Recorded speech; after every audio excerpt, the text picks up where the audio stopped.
Hey everybody, Mr. Drake here. This video is going to go through the highlights of Thomas Jefferson's presidency, which lasted from 1801 to 1809. We're not going to go over every single little thing, but we are going to hit some of the highlights. So first, going into how Thomas Jefferson was elected, he won the election of 1800 over John Adams. That was a rematch of the election of 1796, which Adams prevailed in. The election was actually much closer than the term Revolution of 1800 would lead you to believe. In the popular vote that was counted up, Jefferson won a substantial margin, but you should take that with a big grain of salt because not all states counted the popular vote. Back then, and the ones that didn't always do so the most accurately. The Electoral College vote, you can see there was pretty close, 73 for Jefferson, 65 for Adams. And it's often thought that New York was really, really close. Being a traditional Federalist state, Alexander Hamilton kind of associated with New York. And some reports and articles I've read about it said that if just 200 or so votes had flipped from Jefferson to Adams in that state, that it would have flipped the state and thereby the election over to Adams. So Jefferson did not win by a substantial margin. Of course, there was also some craziness during the Electoral College process in the 1800 election. Jefferson and Burr tied at 73. Aaron Burr was supposed to become vice president, and the people who were voting for president and vice president in the Electoral College were supposed to arrange it where somebody would throw a vote so that Jefferson would get 73 and Burr would get 72 or something and become vice president. But that did not happen. And then instead of conceding, Burr tried to essentially usurp the presidency away from Jefferson. And after many, many votes in Congress, Jefferson ultimately finally prevails. That led to the change in the Constitution in how the Electoral College worked. The 12th Amendment was passed after that, which made a completely separate ballot for president and for vice president. So that stopping that whole runner-up mess that became kind of a problem when you had political parties.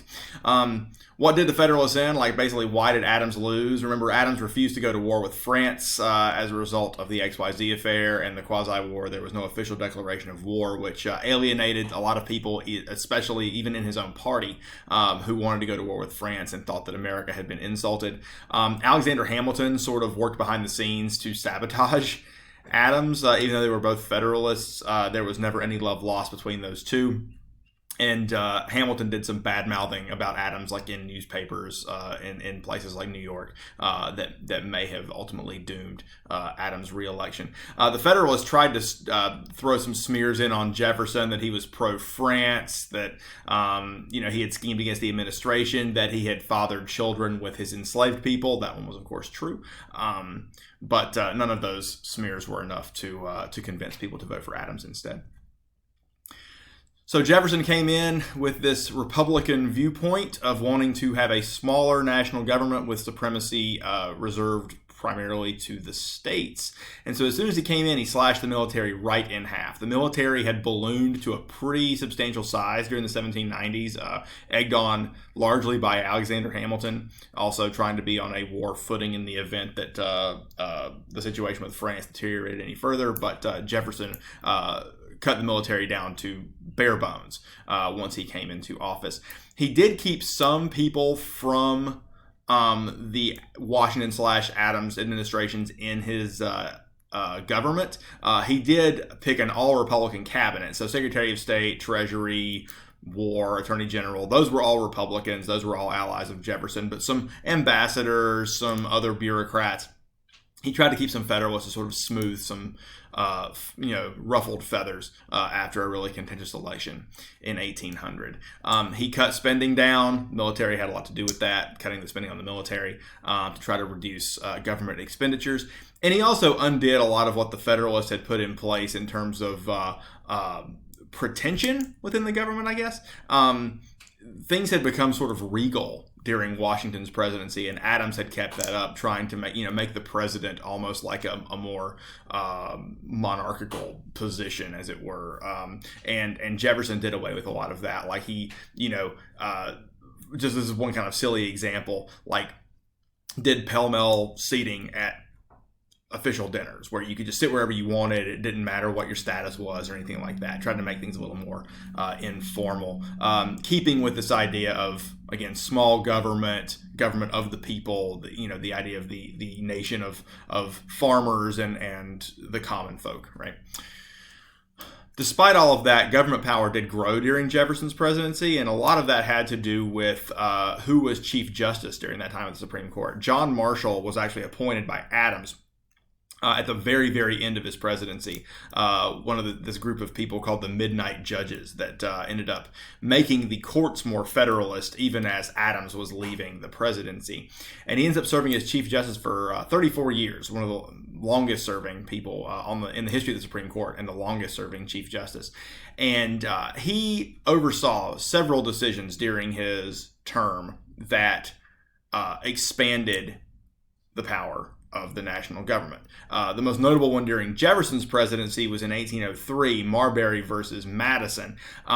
You do not have to know, if you're in my class, the ins and outs of this case, but the long story short is the Supreme Court ruled that part of the Judiciary Act of 1789 was not actually constitutional, thereby giving the Supreme Court their most notable power, which is what's called judicial review.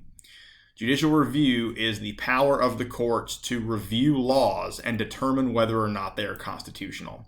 Up until Marbury versus Madison in 1803, the Supreme Court was just the highest appeals court in the land.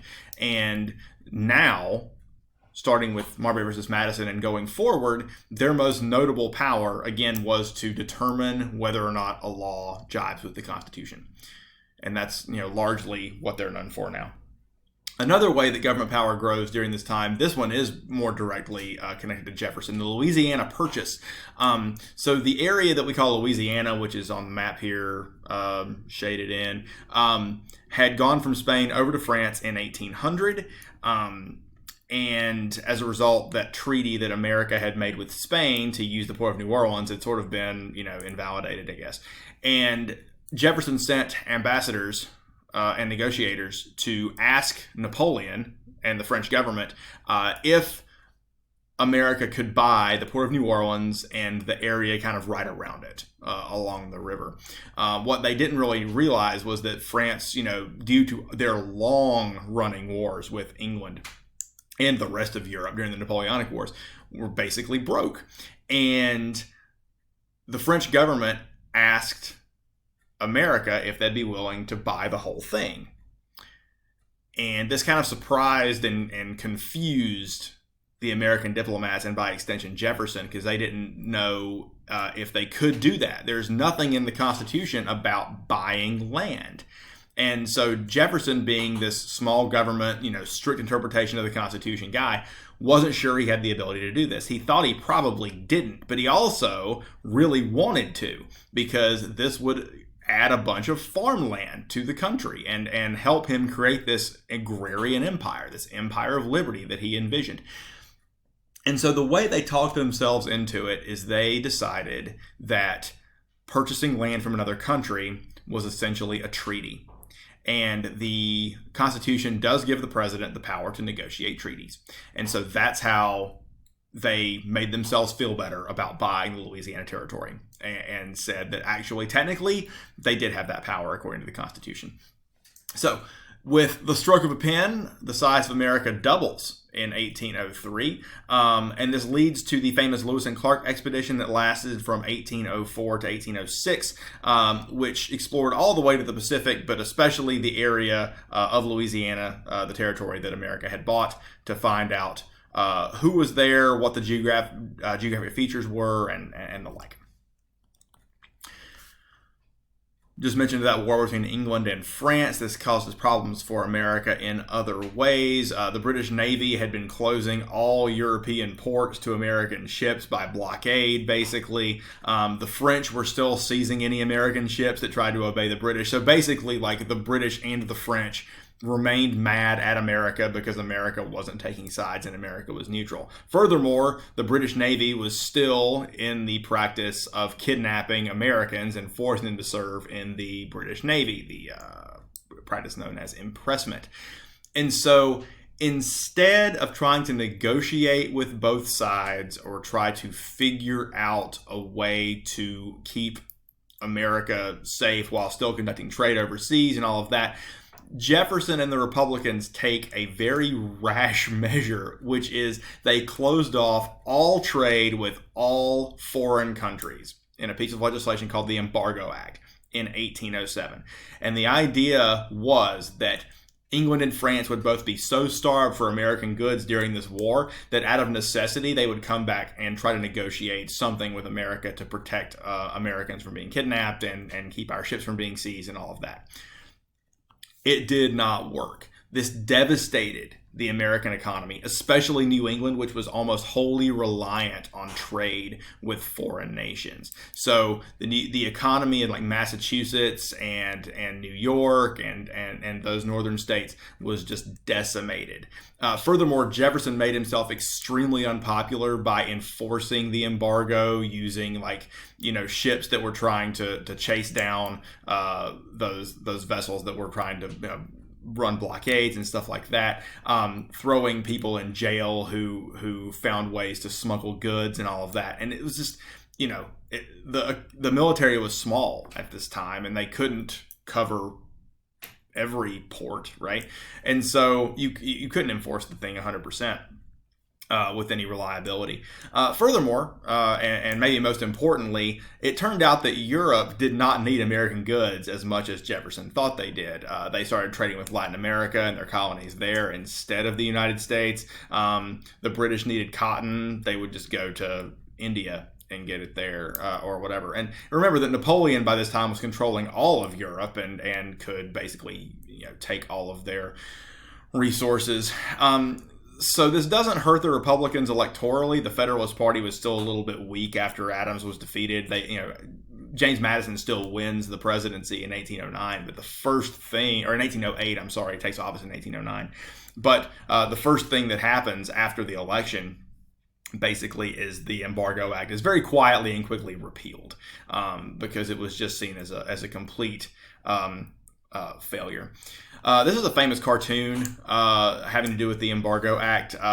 You see, this is supposed to be Jefferson here, and he's controlling this turtle, which represents the embargo. It's being called the "Oh Grab Me," and you'll notice that "Oh Grab Me" is just embargo spelled backwards there, but basically catching people who are trying to trade goods. And this was a poem that was in a magazine.